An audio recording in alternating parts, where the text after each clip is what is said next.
All right, what's up? What's up? It's the funk, and I'm back. I need to talk about this, man. I gotta talk about this nonsense again. All right. First things first, I want to say shout out to D Style for having me on his show Tuesday. If you didn't watch it, go back and watch it. Watch his show from last night with Calex. Good show. But we talked a little bit about this Canelo Golden Boy situation, about how guys are getting thrown under the bus and Canelo not knowing what the matchmakers are doing at Golden Boy and all this type of madness. Now we're reading this, all right, from Boxing Scene where it says Canelo he still might fight Kovalev.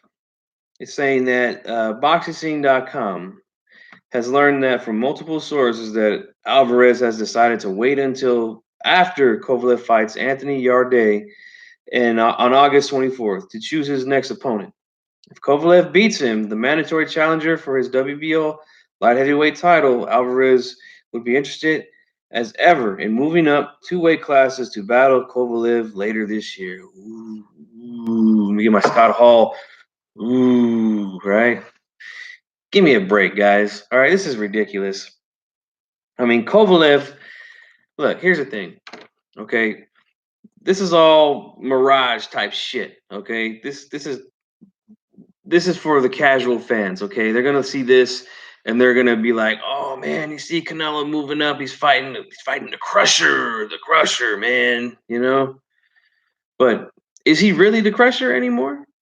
I mean, seriously, is this guy even the Crusher anymore? I mean, talk to me, guys. Come on, let's look at Kovalev now. All right, Kovalev to me, he's not the guy he used to be. Clearly, he's not the guy he used to be. Doesn't mean he's a bum, but he's clearly not the guy who he used to be. All right. In his last one, two, three, four, five, 6 fights, right? Kovalev's last 6 fights, he's 3 for 3. All right. He's in all 3 losses.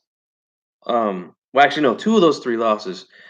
One by TKO against Andre Ward and KO by Alvarez. So the guy's been stopped a couple times.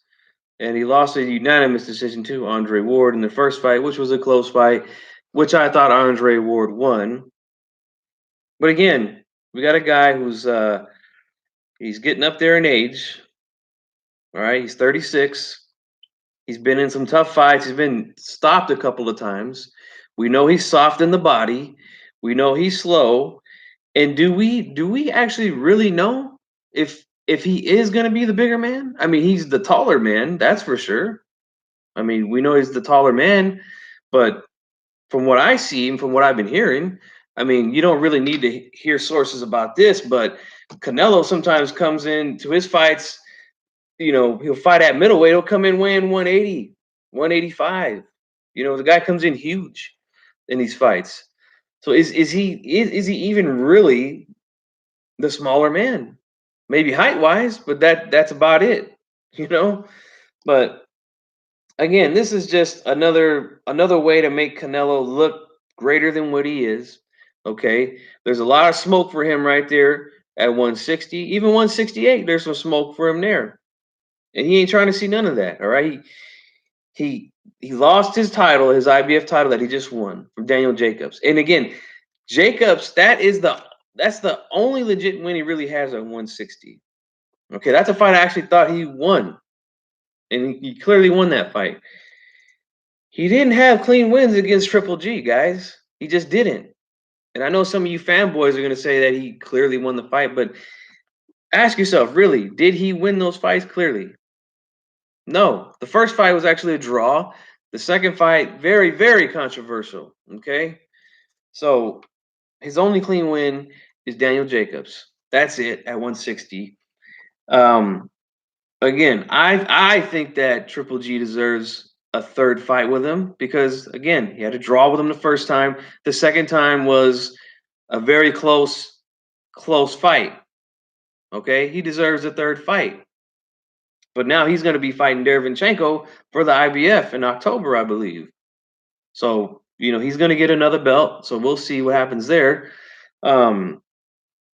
There's again Charlo.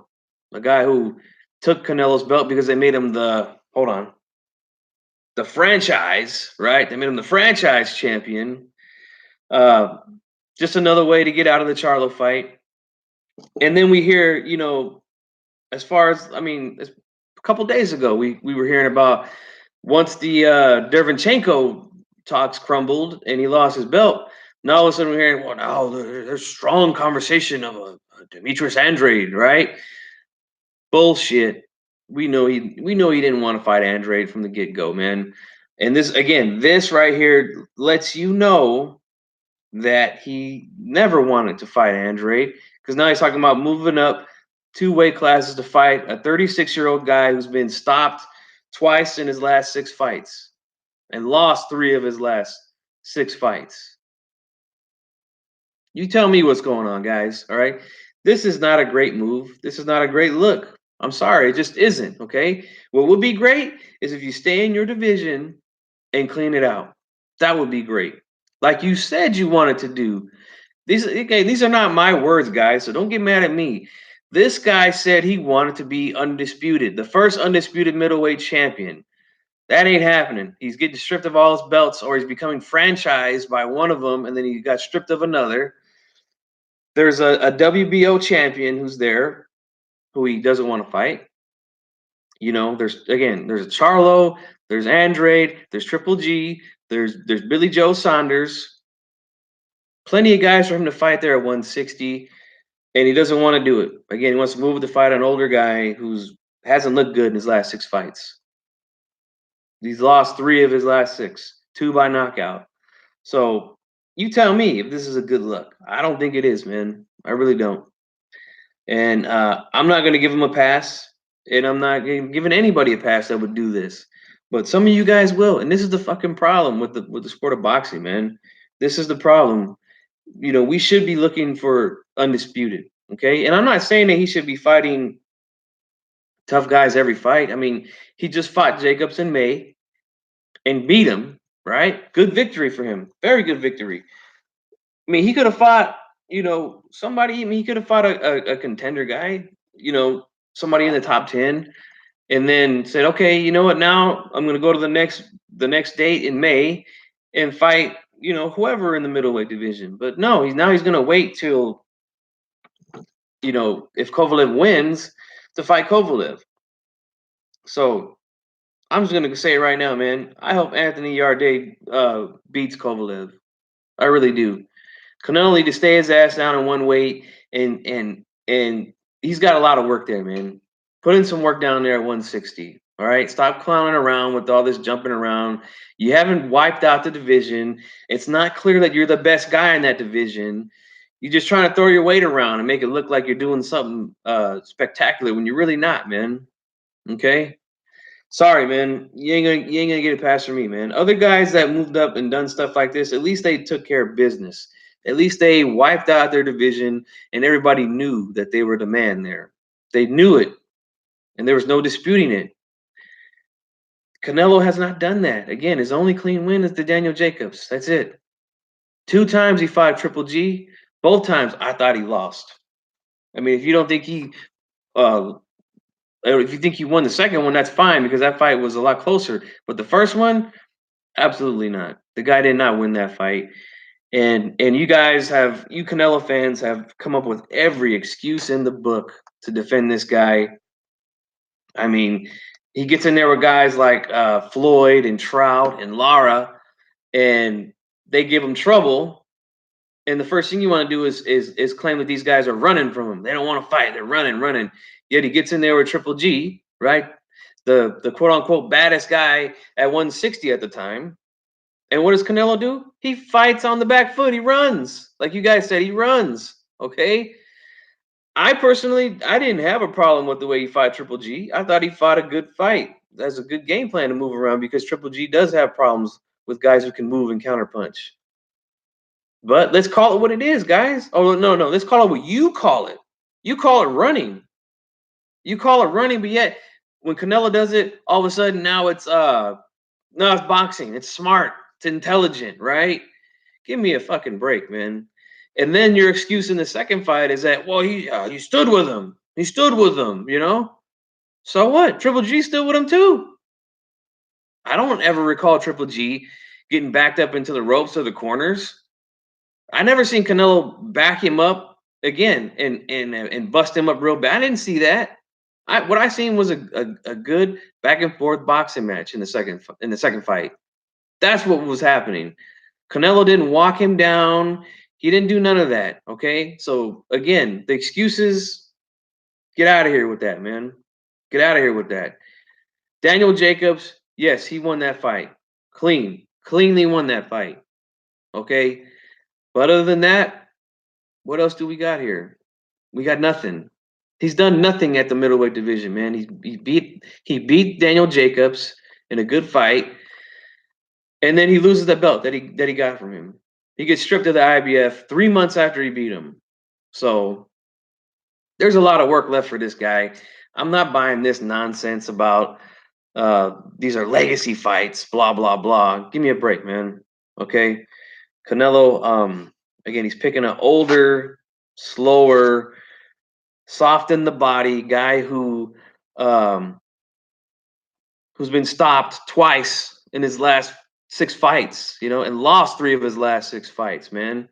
So this is ridiculous, man. But you guys will give him a pass, and that's the cold part about it, man. You guys will give him a pass. I want him to stay and clean up his division. Brian David, what's going on, my brother? How you doing, man? Thanks for watching.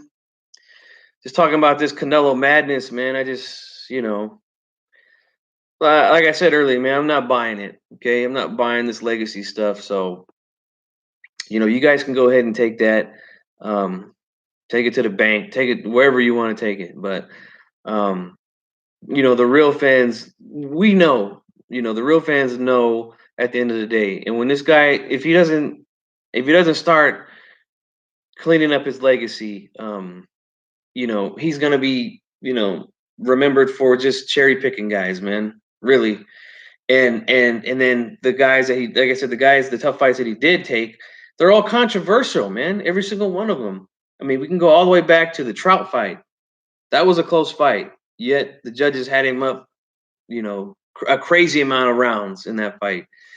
Floyd Mayweather, he fights Floyd Mayweather, gets beat every single round. He lost every single round, and he gets a draw on one of the judges' cards. Edislandi Lara. I thought Lara won the fight 8 rounds to 4 pretty easily. Again, we got one judge who's just looking at something crazy, you know. Same thing with the Miguel Cotto fight, a fight that could have went either way, close fight.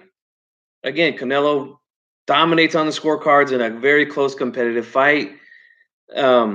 Triple G, again, the first fight, a fight that he probably lost in a lot of people's eyes. I thought he lost. Gets a draw somehow, some way. And then even in the second Triple G fight, he gets the benefit of the doubt on the cards.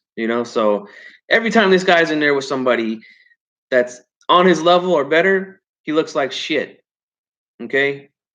And the only time he's knocking guys out is when he's in there with some bum that no one's ever heard of, like the guy he fought, Rocky Fielding, whatever his name is. Yeah, he'll stop guys like that, or he'll stop guys that are smaller, or Amir Khan, I mean, come on, man. This guy's got a lot of work to do, man.